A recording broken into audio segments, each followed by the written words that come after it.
Okay, so I want to share this story because I think it connects to everything we talked about in our first episode on communication. I think it's really going to set us up for what we're about to talk to today and why simplicity is so helpful whenever you're playing the role of communicator. So I was the MC for a 4,000 person event that we did for EntreLeadership called Summit. And there were just amazing speakers. Obviously, Dave Ramsey was speaking. John Maxwell, I think, was at this one. Henry Cloud was at this one. Peyton Manning. The lineup was just bonkers. And two of the speakers, one was Sarah Blakely, first ever self-made female billionaire with a B, and then Jesse Itzler, who's her husband. And Jesse's the founder of NetJets. He's an ultra runner. I would honestly just say the best biomarker for Jesse is like genuine character. Like the guy is a wild man and just has such a powerful message. So the two of them were speaking as well. And they're a husband and wife couple, but they were speaking separately. And so Jesse literally, I think, showed up 15 minutes before he's about to be on stage. And you know, the audience is all eating lunch at this time. He shows up in the green room, and I'll never forget, he shows up and his hair is like everywhere and he's like dripping. He's wet. And Sharon Ramsey like kind of walks up and introduces herself to him. This is Dave's wife. And she says, "Well, you're all wet, honey." And he says, "I was just out surfing." And it's like, he literally came from surfing to give a talk to 4,000 people, right? Unique style he has about him. And so we talk for a little bit, and then we go, and I'm going to introduce him, and I get the energy hyped because I know he's going to come in energetic, give his bio and everything, and then he comes running on the stage all energetic, and he's off into the races. So Jesse has, I don't know, it was probably like 85 to 90 minutes of talk time that he's going to be operating on. Meanwhile, I go back to the green room, and I'm just kind of getting prepared to then come on after Jesse to introduce his wife, Sarah. And I know that Sarah's, you know, it's going to be a very like standard bio. In the minute by minute, it was going to be a pretty quick introduction. And then I was just going to bring her on. So Sarah's in the green room as well. And kind of everyone's just kind of getting prepared for where we're at in the event. And we get a message. So this is on a different floor than where the stage is. We get a message, I think like 50 minutes in, that the producers backstage are like, "Hey, it's kind of like he's wrapping up. He technically has 30 or 35 more minutes left, but it kind of feels like he's like landing this plane. And so maybe y'all should bring Alex down here, like just in case." And so we're like, okay. And we like kind of hustle down the stairs. And then literally I get, you know, backstage, and he's like, "Thank y'all so much. This is amazing. Goodbye." And everyone's clapping and everything. And I'm like, oh my gosh. I'm like, Sarah is not even down here right now. She's upstairs still. And so I'm like, oh gosh, what is this going to be like? And they literally like basically like pushed me out there. And Jesse hands me like his notebook, his microphone, and everything as he's walking upstairs. It's like, what am I supposed to do with this? This isn't part of the gig, right? Like, wasn't supposed to do that. And meanwhile, I look over and they're like, "We're going to have to get the mic on Sarah." And so like literally the producer just looks at me and literally goes like, "I don't know what to tell you." And he's just like, "Just vamp, just go." And I'm like, okay, so I need to figure out something to stay here. And it's like in moments like that where you are expected to communicate and you like, but it's nothing like what you expected. What do you do? That's when simplicity is so helpful. You got to lean into your fundamentals. You got to know, man, now's the time where I got to read the energy of the room. I've got to be able to tell a great story. I've got to maybe be able to engage the audience and ask them questions. Because if someone told you just generally, "Hey, you've got one person in front of you and I need you to fill 5 minutes in a way that's engaging," you would be able to do that. And what's crazy is that 4,000 actually doesn't change too much about that. You just have to have the composure of yourself. So I start going on this story and then like applying some of the things that I heard Sarah say to things. Meanwhile, thankfully, I'm literally looking out and people are taking notes on what I'm saying. Like, wow, this is going pretty well. My first ever talk at an EntreLeadership Summit. This is great. And meanwhile, I'm looking over and they're putting Sarah's mic on her and like trying to get her all situated and everything. And then like literally, I have the audience do a hand raise thing, which is like, "How many of you feel like you're accidental CEOs?" And then give those people a word of encouragement and I say, well, our next speaker is going to be great for that. Then I list her bio. And I mean, probably 6 or 7 minutes in, I look over, I'm like, they better have it now. And they look at me and they give me a thumbs up. And I say, ladies and gentlemen, Sarah Blakely. And she comes running out. And oh man, I still get nervous telling that story. But again, the reason why we start this episode this way is because communication is a complex activity. And sometimes it's that you need to give a prepared talk, but sometimes as a leader, there's times where you didn't even expect you were going to have to do it. You just need to be able to communicate. And it's in those times where the fundamentals that we're talking about, certainly in the last episode, but also in this one, are going to be really, really valuable and really helpful. Yeah, that I'm going to butcher the story, so I'm going to just spare the details and just do a flyover. But that makes me think of like Erwin McManus, and I think he shares a story of like one of the first times that he ever shared in front of a large audience. I mean, I think it's like tens of thousands of people, and he is a brilliant communicator. Yes, he's so good. Yeah. But he shares a story, and I'll have to find a clip or something we can maybe put in the show notes. But he talks about how he did not. It was an unexpected moment. Like the speaker that they had didn't show up, and he was at this event, and they were just like, "Here you go." The story he shares. I mean, he had already been speaking, developed his style, knew what he wanted to talk about. But if you're not prepared and haven't put in the reps in those moments, yeah, they're just gonna ship on by. That's right. So, yeah. So the third point on this was like find your voice and your style. At that point in your career or in your journey as a communicator, did you already have a good grasp on what that looked like? No, and I would honestly say, I don't know what our marker for good grasp is, but I am still learning what my communication voice is, right? Like, and I'm certainly much further along than where I was, whatever that was 5 years ago now, but I think I still have room to grow.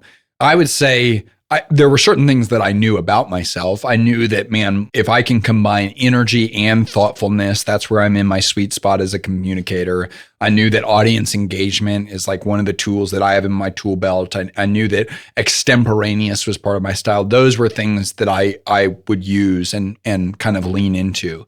But if you would go back and look at previous videos or recordings of me communicating, or if we were to go back in time and listen to me, you would definitely say, oh, he's kind of copying Dave Ramsey right now, right? And it's because that was like the primary example that I had at that time. And whenever I worked at a church before that, I was copying the brilliant communicator that was the lead pastor at that church, right? And people would literally say, oh my gosh, you're like his mini-me. And it's like, that wasn't actually me. That was me somewhat playing a little bit of a character, which certain personality types definitely lean into more than others. And so that actually kind of ties into the actions associated with this. But one of the things that we need to remember is the best communicators, what's crazy is if you make a list of, I did this once, of the people that I think are some of the most effective communicators. And it's like, man, on my list, I had Tim Keller, I had TD Jakes, I had Brene Brown. Oh goodness. I think I had Marie Forleo on there. She's a brilliant communicator. I had John Maxwell on there. Dave Ramsey was on there. And it's like, if we were to look at this list of communicators that I had, and then ask, what do these people have in common in terms of how they communicate? There is like very little they have in common in terms of the manner in which they communicate. Some have more similarities than others, but they're like, you would not look at any of them and be like, oh, that person's exactly like that person. It doesn't work that way, right? And so as I was reading through this list, I remember Craig Rochelle was on there too. And like I was looking at this list and I was like, but if I was to identify one thing they all have in common, it's like, oh, they're all just really good at being themselves. Like that's what they're good at. Yeah. And so that's what we're really talking about here is, man, the more you get confident in who you are and just speak as that person and teach and communicate as that person, the more genuine and authentic your teaching and talking is going to be. Yeah. Imitation is the greatest form of flattery is what they say, but like who you're interested in isn't necessarily, it's not bad to look to them or to, I guess, copy them in some aspects, right? I would say it's a clue, right? I think the principle I like to remember is interest is an indicator. And I would say, especially in the realm of speaking, what I like to challenge people on is admiration is an indicator. So who are the communicators that you admire, that you find yourself just captivated by and listening to? And a lot of times that's an indicator of the type of speaker, teacher, communicator you want to be. That can be really helpful to ask yourself the question, who do you really admire as a communicator? And then go one step deeper and ask, what is it that you admire about them? So I would ask you that question. Let's just do a live training on this right now. Like, who are the people that you are interested in and admire as a communicator? I'd say Matt Chandler. Okay. Big one. Brilliant pastor in Dallas. Yeah. World-class teacher. And I've as far as speakers or communicators who I have listened to, like just the scale of content I've listened to from a specific, he's probably the most I've listened to. Like there was a time when I was in the Coast Guard and didn't have as solid of a church community, was moving a lot. And it was like, that was like one of the places that I went just to hear truth, and not recommended, obviously, like a local community is preferred, but I listened to so many of his sermons and so much from the Village Church. And I want to call attention to people how noteworthy it is. Like, don't spend too much time on this question. Who are you admire most or interested in most? You could just answer it the way Ben just did and just say, who do you listen to the most? Because that's how you'll answer that. Because think about this. You have literally thousands of options of who you could listen to whenever you're looking for a sermon in that season of your life. And for whatever reason, the one that caught your attention that you didn't just come to once, but over and over and over again was Matt Chandler. That indicates something. That is like not a coincidence. And you should like really, really pay attention to that. Yeah. And what's so interesting is, like I said last episode, it wasn't until recently that I was like, oh, what is it about the communication style of his communication style that I find compelling? Like what are the frameworks and tools he's using? What are the patterns I see in the way that he communicates? Okay, so how do you answer that question? What do you come up with when you think about that? Well, I mean, one of the things, and he probably hits all of the points that we've already covered, but I mean, like his message is always really clear. He's really good at stating like, this is the point of my talk, and then like, let me elaborate on that. He's energetic. I think he is effective. Like, I mean, I would say even so effective that I never even really asked the question, how is he communicating? And I was just like absorbed in what he was saying. So that's right. I mean, I think he checks all the boxes, in that respect. I think one thing I would say, just to pause you there on this, that's a principle for people to remember, is like, as a communicator, I love Seth Godin's line. Do you want to be a wandering generality or a meaningful specific? And the thing that you really got to understand is like, your communication and your style is not going to be for everyone. I think Matt would probably be, I'm on a first name basis with him apparently now, Pastor Matt. I think he would be the first to say, my communication is not for everyone, right? And I know people that are like, if you think of a really effective communicator, I'm sure you could find someone that's just like, I can't listen to that guy, or I can't listen to that woman. I just can't do it, right? And that's because it's not for everyone. You're going to double down on something specific, but that's way better than trying to be everything to all people, I think. Well, and that goes into confidence. That's right. That's right. Like, that's like, are you confident enough to say that what I am sharing might not be for everyone, but it's what I believe and it's a truth worth sharing? Yeah. Right? And even the way that I'm sharing it. Yeah. It's like, if you don't want it this passionate, there's a bunch of other places, because he is energetic is almost an understatement. Oh, right? yeah. And I mean, his volume, it gets up there, and he's just deeply emotional, right? All of that. Like, I love Matt Chandler as well. Yeah. It's like, there's some people that are like, that's too much for me. And it's like, okay, that's fine. Right. But what would be such a shame is if that's who you are, then for you to change who you are to be like, I want to make sure everyone likes this message. Yeah. Yep. I'm going to flip it on to you now. Yeah. Pick one of the people that you named, and like, what was it about them that that interested you, or that you observed in their communication style? Oh, gosh. Do I have to pick one is what I would say. Yeah. Says the guy with the clock in front of him. I would say John Maxwell. Like, let's park on John Maxwell. I'll never forget. I I saw him give a talk on personal growth. It was whenever I was an employee at EntreLeadership, but it was a summit as well. And I'll never forget just watching how he just, man, like people were so leaned in. People were simultaneously almost on the verge of tears to like, there were actually people crying in the room to just cracking up, laughing. And he just looked so relaxed and engaged. And so if I were to identify some of the things that he's really good at that I really admire from a communication perspective, the first I would say is spontaneous connection with the audience. I've listened to a lot of his talks and teaching on communication as well. So I know he does this. People will, he says, someone has asked him once, like, so like, what are you going to say whenever you get out there? And he's like, I don't know yet. And they're like, what do you mean you don't know yet? And he's like, I'm not out there yet.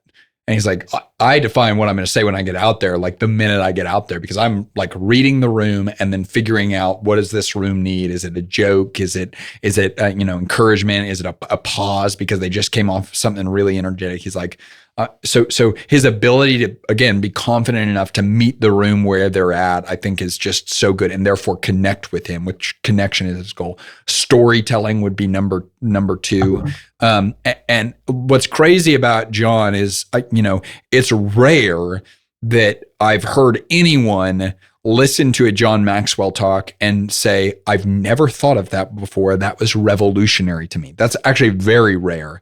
More often, what people say is not, I've never thought of it before. It's more, I've never thought of it like that before. It's never hit me quite in the heart. And what we know to be true is the way to people's action is through their emotion. And man, that guy gets people emotionally engaged like nobody's business. And then number three, people love being around people doing what they love. And what's so cool is that you do a great job of leading and communicating when you just love it. Like you love the topic, you love the practice of it, you love what you're doing. People find that like irresistible. And when you watch this guy talk, it's like, you're like, there is literally nowhere else on the planet he would rather be right now. He just loves it. And what you just find is like, oh my gosh, this room of 4,000 people is smiling. Like everyone is smiling right now. And because he's loving this so much, everyone in the room is loving it so much. I just think that's so powerful. So I would say John Maxwell for those reasons. Maybe if we could tag this and send this to him, that would be a great way to get him to come out to Phoenix to be on the podcast. So interest is a really great indicator. We've identified that. What are some other tools that you've identified as great ways to develop your voice and your style? Yeah, I mean, I would say the greatest tool is reps. What we're not advocating for here is go off into a cave somewhere and have solitude time where you just sit and say, what's my style? What's my voice?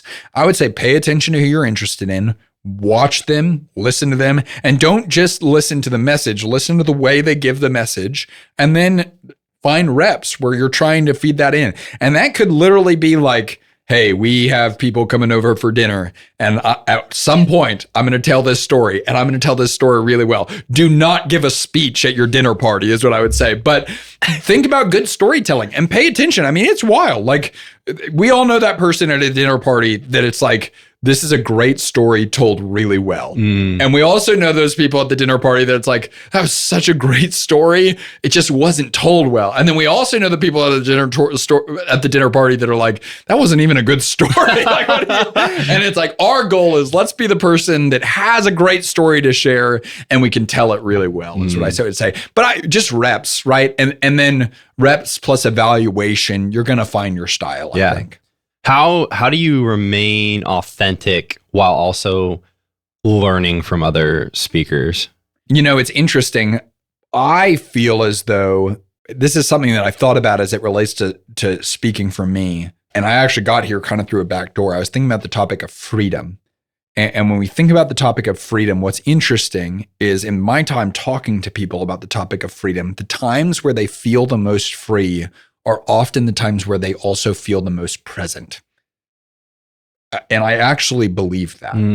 And pay attention to that. How that applies to the context of your talk is, when were the times in the talk that you gave that you felt most present, that you weren't trying to adopt some other personality. You weren't trying to impress people. You weren't trying to accomplish some side motivation or objective. You were just there doing what you were doing. And that's, I honestly think it's one of the reasons why stories capture people's attention, is because oftentimes a communicator is most present in storytelling, because they're literally just recounting something they went through, right? The great thing about stories is you really don't have to remember anything because you were there, right? And so it's just recalling the thing that you were actually there for. Yeah. But what's so cool is you can grow as a communicator to where the same level of presence you feel and experience in your storytelling, you can apply to your content, you can apply to the way you stare data, you can even apply it to the way you tell stories that you weren't a part of, which is really cool, because then, the world is your oyster in terms of possible content, because it doesn't always have to be personal experience. You can authentically reiterate the experiences and learnings of others to make a point. It is an amazing feat. And I honestly think that you do this well when sharing other people's stories. And most of the communicators I look at, that I would say I look up to, do the same thing. It's like they can share someone else's story, but still take their audience and like bring them into that moment. Well, thank you for saying that. I think it's something that I've worked really hard at.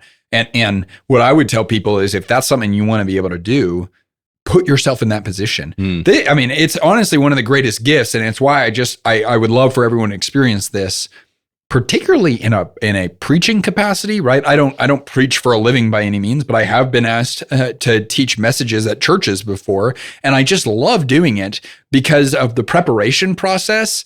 If you're teaching a message on Peter, it's so fun to be pretend like I'm Peter. And Jesus is not saying this to someone else. He's saying this to me. If I'm Peter, what am I feeling? What am I thinking? What am I afraid of? What am I hoping for in this moment? It's a whole different way of looking at the Bible. But if you do that back work, man, then when you teach the message on Peter, it's like you bring a whole level of contextual depth to it and emotion to it that you can't bring if you're just saying like this is what happened to some person somewhere. Yeah. I feel like we're just going to keep calling out pastors from Redemption Yeah, Tempe. there you go. But like Jake Slobotnik does this really well. Like he will take a passage and he will even tell the audience or the congregation, be like, okay, like close your eyes. Imagine you are this person like in this culture at this time. I've heard him do that multiple times, and it is extremely effective. Like not only doing that yourself ahead of time, but even in the moment, like he is taking the audience and he is landing the plane to like connect them directly with the story that he's telling from scripture. It's so good. My recall in this regard isn't that good, but I'm so glad you brought this up, because I remember he did a message in the Revelation series that we were going through. And I'll never forget, he had this like underwater illustration, which this is crazy. This was months ago. And I can remember the way that he framed his message on Revelation because of the illustration he used. That's the power of illustration and story, right? This happened a very long time ago. And I just remember like, man, you could hear a pin drop in that room, and the way that he wove it in and out. And it was a very complex topic. The book of Revelation in general is a very complex and fraught with pitfalls topic as a communicator, but he attached it to something that he knew people could relate to, engage with, would find enjoyable. And I'll never forget, leaving that Sunday, and Aspen and I had a conversation on our takeaways from the points associated with Revelation that he made, which unfortunately I can't remember as many of those right now. But then we also had an entirely separate conversation of how brilliantly communicated it was. And that's the gift that, the hard work of preparing your communication gives to your audience, is it can take these really complex, challenging, maybe even emotional issues and present them in a way that people can actually metabolize them. This segues into the next point, which is identify your intent. Like telling stories is a really great vessel for connecting your audience with your intention or giving a message. If that's your intent, I would say. Yeah. Because like some people don't, maybe you're presenting a message where it's like, what we need is the information, and you're telling me a story. It's, I have known leaders that do this. It's like, it should have been an email is correct, but they and it was like basically just an update, but they felt this need to share a story associated with the update. It's like the information you're trying to give me, which is what you're actually trying to accomplish here, that's your actual intent, didn't require a story. All you had to do was say what you needed us to do, right? Yeah. And so that's why I think it's so crucial that we get clear about what we want to accomplish. And there's a great framework that Craig Rochelle has that I find really helpful because it simplifies is, what do I want them to know? What do I want them to feel? And what do I want them to do? Before you prepare a message, before you're about to communicate to a group, before you have a meeting, it's what do I want them to know? What do I want them to feel? What do I want them to do? And that's just a great way of listing your intent. And then you craft your message based on your intent. That's just a great model to keep you accountable to, is this story relevant? Or maybe the story is relevant, but maybe some of the details I have in the story don't need to be mentioned, or I don't need to be educating people on something while also trying to share the story, right? Like removing details to get to, okay, what is the point of this story? What is the point of this illustration? And what do I want to communicate through the story to my audience? And no feel do is a great way to keep yourself accountable to that. That's right. And this is where it becomes like a puzzle. And here's one that I'm sharing as a practitioner, that I'm certainly growing in this area, but I still have work to do. Andy Stanley takes me to task in this arena, because if you ever hear him talk about effective communication, one of his first things that he will say very assertively is, you have to say within your time frame.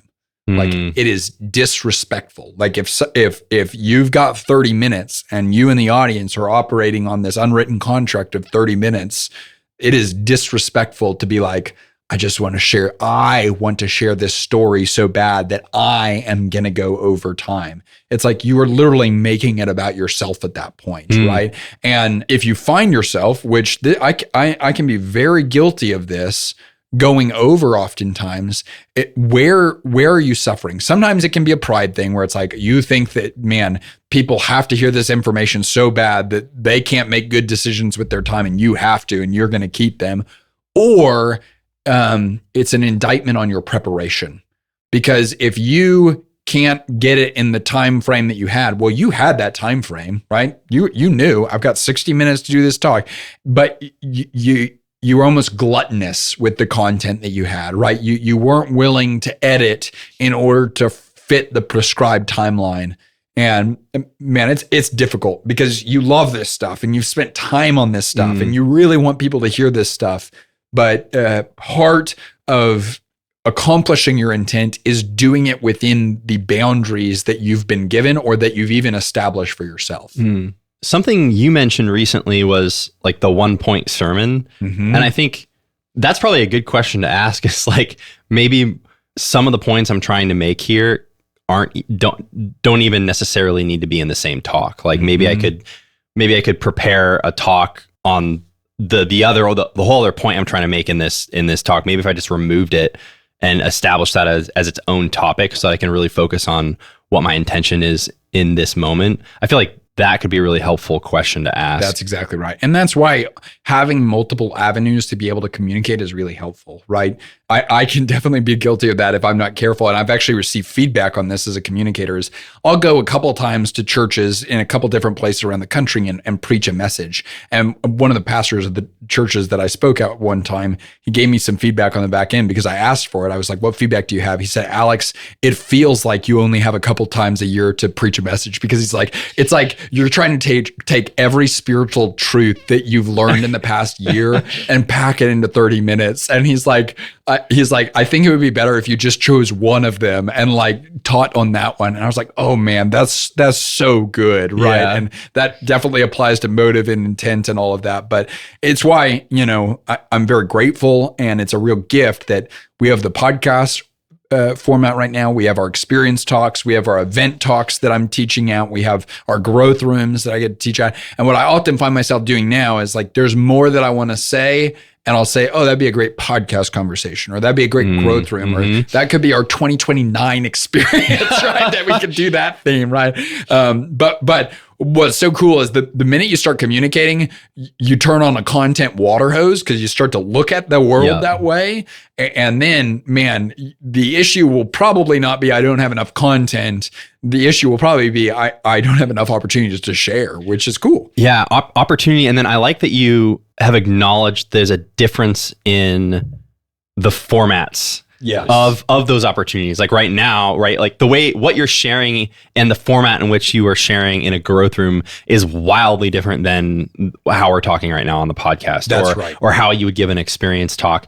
And I guess as someone who wants to learn and develop as a communicator, seeing past like, oh, communication goes beyond just standing at the front of a room of any given number of people and sharing a message. Like there's multiple formats on what that looks like, and there's multiple areas and even methods in which it is appropriate to share specific things, right? Yes. And I mean, that's something I can definitely grow in, right? Sometimes I bring speaker Alex to the podcast and it's like, why are you yelling at us right now? Right. And so understanding the medium that you're operating in, I think I could actually grow in that area a lot. Can I say one more thing on intent that I think is really important? This is something that I learned years ago at a training for speakers that I just found really helpful. And it probably, if we're talking about what do you want them to know, what do you want them to feel, what do you want them to do, this probably falls under the category of what you want them to know and how you orient and organize your message. It's helpful to think about your message as an answer to questions. And oftentimes now, which, I'm going to give away my basically my outline formula. I like to think about why questions versus how questions. These are decision-oriented messages versus action-oriented messages. A lot of times I think why people's messages aren't clear is because they haven't defined, is it why or how? And they're either answering a question that no one is asking, or they're mixing content associated with why and how. So let's think about a really simple example here. If you are talking to a room of smokers that is like, I want to quit smoking, tell me how. And you give a presentation that's 5 reasons why you should quit smoking, they're going to be like, we are convinced. We don't need 5 reasons, right? We're good, right? Conversely, if you've got the proven playbook for how to quit smoking that is bulletproof, right? Like, if someone walks these steps, but you're talking to a room of avid smokers that don't think they need to quit, you're giving them a how message and they haven't been convinced on why. And we do that a lot, especially as it relates to business and leadership. A lot of times what I often see is leaders, and this is something I've actually coached some of our team on recently, is your communication was so good, but you answered the question how before you answered the question why. And, if you're trying to get customers on board with something, or if you're trying to get our team on board with something, and you just go into how we're going to do this, but they're not like literally jumping out of their seat saying, we should do this, then you're probably going to have lethargic effort at best. And so understanding what's the question you're answering and orienting your message around that. Yeah. That's good. I'm like fighting the urge to take notes right now. I'll just have to go back and listen to this podcast and take notes. That's great. And I think it also, when you can identify why you establish in some way, you're establishing yourself as an authority figure. And if you haven't answered that and you come in and you're just like, this is how we're going to do this, there's a certain level of even trust of like, yeah, you haven't led these people as a public speaker. Like, you're not leading, you're just presenting. And we did this in this podcast, right? This is like Inception. It's the dream within the dream, right? So how did we start part 1 of this podcast? We said there's 3 principles that you need to understand about communication. There's a difference between talking and communicating. Communication is a kingpin skill and communication is complex. what are we doing right there? We're telling the audience, here's why everything you're about to listen to in these 2 episodes is so important. We're answering the question why with those 3 principles. And then now, what are we smack dab in the middle of? Well, we're smack dab in the middle of how, right? We got to remember who it's for, understand the standards, find your voice and style, identify your intent. Now we're answering the question how. But if we don't first preface it with why, there's a pretty good chance there's people listening to this podcast that are like, well, I'm not a communicator. I don't need to listen to this one. Yeah. And then they'll check out. Yep. Let's move on to the next one. Okay. So next one is really related to your manner and your message, actually. It's practice the way you plan to perform. So it can be helpful to think about your communication as a performance. Like that's your game day, right? And what do we want to do? We want to practice like we're going to perform at the game. So often what I see is people in their practice time, a lot of times people take communication very seriously. And so they do practice, but their practice is like them mumbling to themselves or them reading their outline or them, just kind of casually talking through what they're going to say to maybe a friend or something like that. And I just don't think that's anywhere near as helpful as just doing it. Like just run it. And it's awkward and that's okay. Let it be awkward. But right, like, I would say run it in the mirror, run it for your dog, run it for the empty chair, run it for your spouse, run it for your friends, right? Because if you really care about the audience grasping the message, you have to focus on the manner you present the message. What I often see is that, man, a lot of people fail because the only time they worked on the manner with which they present is the presentation itself. And if manner is one of the single most important things to people absorbing what you're trying to share, why would you not practice that? I think we often overestimate how much we need good content, and we often underestimate how much we need a good manner, like the way we present. Why is it, or I guess why do you think it is that that's overlooked so much in public speaking specifically? Because I feel like if I picked any other activity, you just go, well, duh, like go do it and you're going to get better at it, right? Yeah. But for some reason, I feel like there is a certain level of, like you said, a lot of people don't want to or are really uncomfortable with the idea of staring at a mirror or a wall and just practicing. Yeah. I mean, it feels incredibly vulnerable, right? I mean, I do this for a living, right? Like years ago, I said, man, for a living, I want to communicate, teach, write, lead, and work with people and make a living doing it. And now I look up and I'm like, praise God, I get to do that. Awesome. And I do this for a living today. And still, the first time I'll talk Aspen through a message that I'm working on or about to give, I feel vulnerable. I don't feel nervous. I just feel vulnerable because it's like these are genuine thoughts and stories that I have that I'm sharing for the first time with someone. And like, it's kind of like a second grader when they come home from school and they had an art project and they hold it up to their parent and they say, here, I made this. And it's like the way the parent responds at that moment, like that's what it feels like, right? It's like, do you like what I made? And so that's why who we practice for is really, really important. And we want to have people that build our confidence and help us improve and all of that. But yeah, I think it's vulnerable. I think you feel exposed. But what I often find is that, man, if I'm willing to endure the level of vulnerability and exposure associated with practicing with people, then the level of vulnerability and authenticity that I bring to the actual communication itself is just, it's so much more real because it's so much more human because I've like emotionally wrestled with this stuff. And oftentimes, I mean, I practice a lot of what I do for multiple different people, but Aspen is one of my go-tos. And her perspective is just very different than mine. And it's so helpful. Like I have avoided some serious mistakes by running stuff through the Aspen filter first. And then her being like, have you thought about how this type of person might hear that? And then being like, ruh-roh, no, like, and go back to the editing board. Yeah. So practice the way you perform. I mean, that really bridges the gap between all of the other points. What is it? There's 3 C's and 2 E's. Yeah. And effective, right? That's right. Like you're only going to know if you're being effective if you do it in front of people who can give you feedback on whether or not it's effective. And that's both like in the moment when you're actually giving the talk and in preparation. If you're not giving it to people and asking questions and hearing from a human being who has perspective and sits in a different seat than you do, you're taking a big risk on your effectiveness when push comes to shove. I think it's an exercise in humility. And I would say, I've learned this a lot from the teaching team at the church that we go to, is I know for a fact they have a rhythm where they have their communicators share what they're planning to share on a given Sunday with the teaching team to be critiqued and for alternate perspectives to be offered. And it's like, in the multitude of counsel, there is wisdom, right? Yeah. Yep. Do I have time to share a quick story on how this played out recently? Yeah, go for it. Okay. So this episode will air after our long game leadership experience in Austin coming up. And so I feel good about sharing this story. I don't want to let the cat out of the bag beforehand. So we got to put this clip in the vault until we do it. So long game leadership is the theme. I'm giving the opening talk on long game leadership. And I've spent a lot of time thinking about and praying about how I want to open this experience. I haven't shared this with you, I don't think, yet. And one of the things that I want to make sure I do is, what do I want them to know? Well, what's our functional definition of long game leadership? And it's expanding your time horizon in service of others.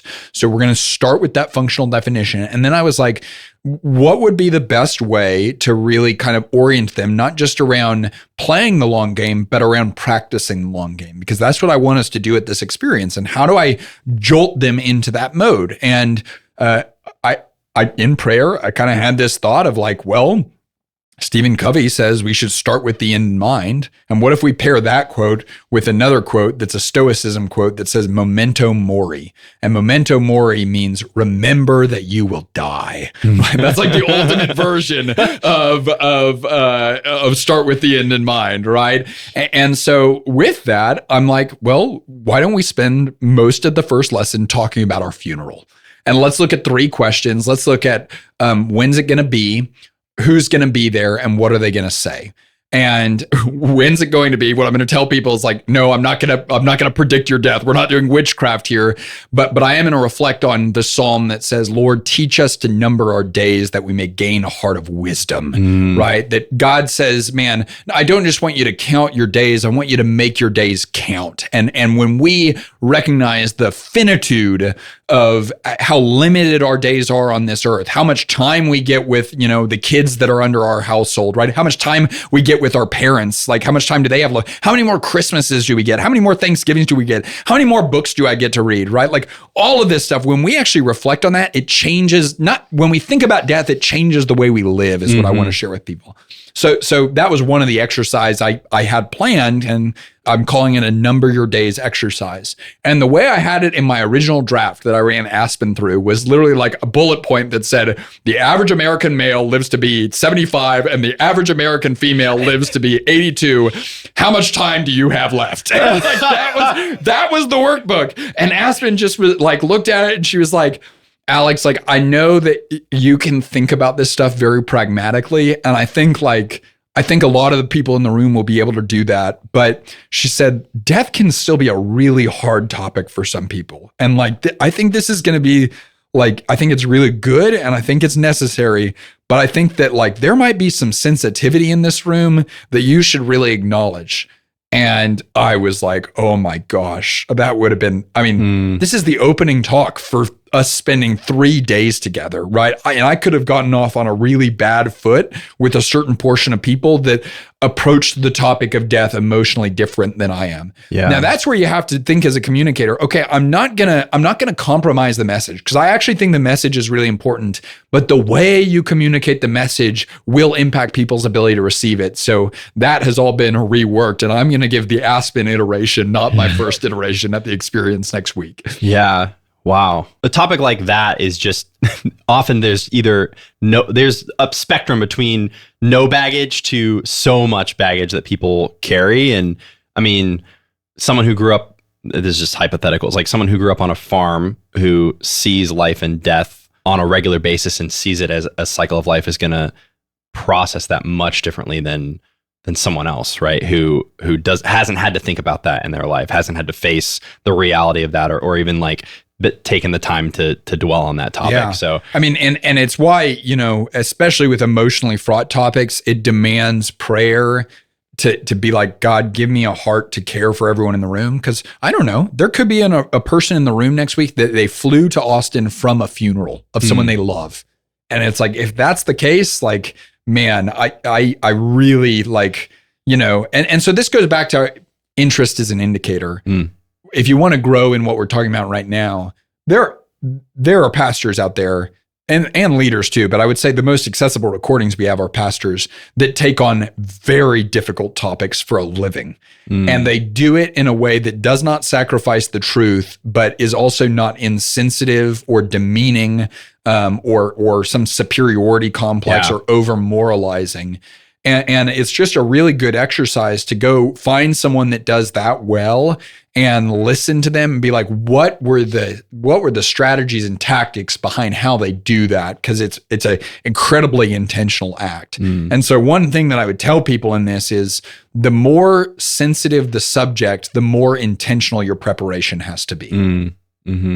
I feel like we've already brushed over this topic multiple times, but this goes into the next point, which is you're communicating with people, not at people, right? That's exactly right. I think we've talked over the higher level idea of what that means. Let's jump into the practical. When I was in high school, it was legitimately something I had to learn that, like, it turns out that when I don't send every text message with all caps, people like actually respond to me, right? And like, I used to literally say in high school, I used to say, live life on caps lock. Like that was a phrase that I like held on to, right? And then one day I was like, well, I wonder what happens if I don't do that. And people like actually replied to my text messages. It was amazing. Like, because they didn't think I was yelling at them. And what's crazy is I mean, one-to-one comparison to my speaking as well. If you were to look at my speaking from 10 years ago compared to now, right? I was communicating from stages 10 years ago. If you were to look at it then, it would have been me communicating on caps lock. And people would say, man, that was a lot of energy. And I just feel like I got lambasted by a fire hose, but they didn't really feel like they had space or ability to respond at all. Like whether it's even non-verbally, verbally, it was no dialogue. It was me talking at them. Now, that is still my default that I have to intentionally work against. But when I'm at my best now, I'm not talking at people, I'm talking with them. And it changes my tone, it changes my complexion, it changes the way I make eye contact and connect with people. And so that's really what we're talking about is connect with people, not at them. And the practice of it is what we just mentioned. It's your tone, it's your complexion, it's your volume, it's your nonverbals. I think nonverbals are very important as well. So 6 was communicate with people, not at people. And the last point is evaluate and improve. Yeah, that's right. So we've already mentioned this multiple times, but if you're getting reps communicating, then man, number one, if you can get a recording, you're gonna be your toughest critic. And I'm saying that actually as a good thing, right? You should look back and watch your communication, because what I'll often see is maybe this is a personality wiring thing, but like you can kind of envision how it went and been like, that was awesome. That was just amazing. And like have this little picture or video in your head of how it went. And then you watch the actual video and it's like very different than what you envisioned happening. And you're like, oh gosh, I've got some work to do. And so evaluating yourself, it can be really hard to watch recordings of yourself, but man, that's a great way to grow. It's game film is what that is. But then also evaluate and improve by, talking to people that were there for what you did. And this can be formal evaluation, like, hey, clear, confident, concise, energetic, effective, red, yellow, green, those 5 qualities. How did I do? Or one of the things that I like is like really informal evaluation, which is you talking to someone that might not even be part of your team or something like that, might not even be thinking about the subject of intentional communication at all. Maybe you just ask someone that was in your audience, just ask them, hey, I'd just be interested to know, what did you hear me say? And what's crazy is, if you got a green, if you crush clarity, they'll be able to tell you, well, here's the main point. If you're yellow or red on clarity, they might be like, I don't know, but it was just so good. It's what I'm saying. Like, well, it wasn't actually that good. It might have been energetic, but it wasn't good because they should be able to re-articulate to you at least one of your main points or your overarching point or something like that. So even just talking to people, ask them, how did it make you feel, like this message? And they can say like, man, it made me feel like I got a lot of work to do. It's like, well, was that your intent, or was your intent to inspire people? Because if they're leaving feeling ashamed that they haven't done enough, that's actually not what you wanted to accomplish. So thinking about what your intent was and asking really good questions to the people that heard you speak, and then seeing, did I accomplish what I wanted to accomplish? What are 3 questions you could ask someone, whether formally or informally, to dive into that? I'll reiterate it. What did you hear me say? Like that's a really good one, because I think I can't remember who first said this quote, but he said, the greatest illusion about communication is the idea that it's actually taken place. And it's like, we think we communicate something. One way to confirm whether you communicate something is ask them, what did you hear me say? The second one we already mentioned is, what did that make you feel? And people will reveal a lot to you about your affect in terms of how it made them feel. And then ask them, hey, what do you want to do out of this? Right. And a lot of times people will say, I don't even know. I just thought it was good, and it's like, man, that means we probably could have spent more time on the practical application portion of what we're talking about, versus if they're like, man, I've got a list of 3 things that I really want to get after. I want to do it differently because of this communication. So again, what did you hear me say? How did it make you feel? And what is something you want to do different out of this time today? Well, I've had a lot of fun in this conversation. I mean, this is just something I've identified as like an area I want to grow, and I feel very much like a student. So it's just fun to be able to, and a pleasure to just be able to sit across from you and ask you these questions and dive into this. In closing, is there anything else that you want to share on this topic? I would say I've had fun as well. And so I'm excited. We've got a lot of content on this topic. So hopefully we can kind of weave this into maybe one of our future product or service offerings if people find this valuable. But the final thing I would say is just something we've already said in part 1, which is communication is a skill. And that's awesome, because that means you can grow. And so I would just challenge everyone, don't feel like you need to become a master communicator tomorrow. Just start communicating, have some intent, and then have a framework to evaluate your communication. Maybe clear, confident, concise, energetic, effective. And don't be surprised, just in doing those small things with intentionality, that you start to grow as a communicator. Thanks, Alex. Thanks, Ben. Hey, y'all, thanks so much for watching. If you want more content like this, we've got some killer stuff planned. So make sure you rate, review, and subscribe. Let's go, let's go, let's go.